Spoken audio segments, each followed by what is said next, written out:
do you want to talk more about magical stuff, or like the magical stuff that maybe keeps you writing or got you into writing in the first place, or what? So interesting. Yeah.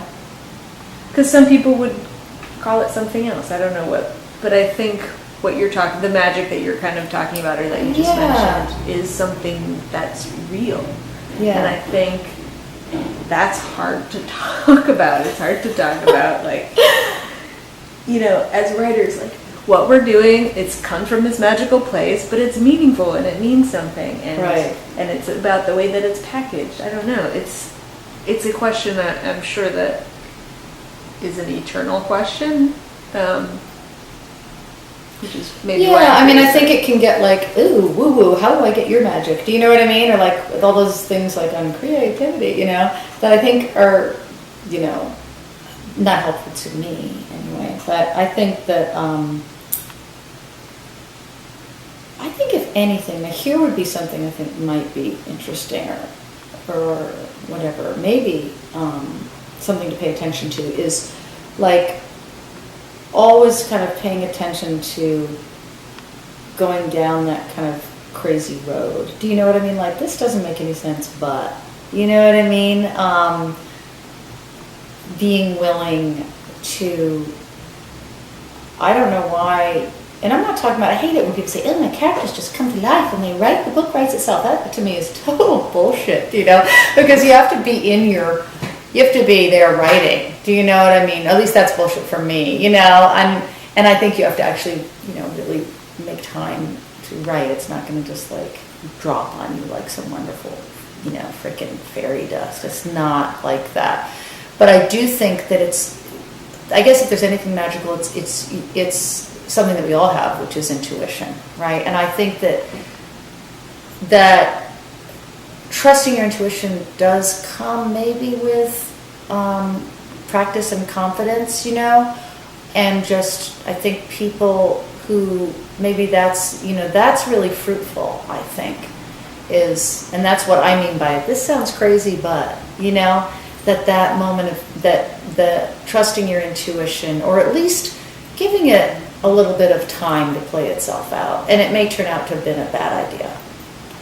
But I'd rather do that than say, no, I've got a plan and I'm going to stick to my plan. Do you know? I mean, I often do have a plan, by the way. I write books with narrative structure, and I believe in narrative structure. I love, you know, other styles, but I don't feel like I can, that's not my métier, right? I'm much more, you know, like I write a story. I think I'm a storyteller, but I think that what I'm kind of, I want to tell the story of these people, but I'm looking for those unexpected moments because, you know, and those are often, for me, come out of an intuitive sense, because in life there's all these unexpected things that happen, right? They actually are part of our experience, and they are what makes characters complex, right?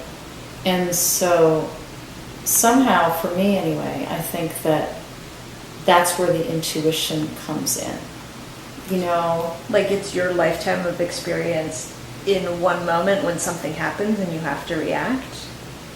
No, I just mean that it feels more true to like the human experience that the unexpected arises. Do you know? And how we respond to that reveals our character, right? So as a writer, you know, for me anyway, if I follow my intuition, there may be something unexpected that comes up, and then it may reveal, then I put my characters, do you know what I mean? My characters are responding to, I'm just playing after all, I'm just playing around. What if this happened and what if that happened?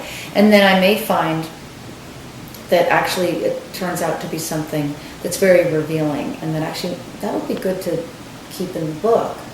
You know what I mean? Whether for any reason, you know what I mean, character development or plot or whatever. But I think that's where intuition can really be helpful for me as a novelist. And that's actually, I gotta say, true with the children's book as well. You know, like just kind of allowing yourself a sense of play. And I think that intuition and play are very closely linked, you know. And so hopefully you're being disciplined, you have a very disciplined frame but within that frame, you're hopefully allowing intuition. And to me, that's where, if there is magic, that's where the magic would come up. Do you know what I mean? And it's almost like you're just listening well. It's not really like, I'm going to do my ritual and then everything's going to go great.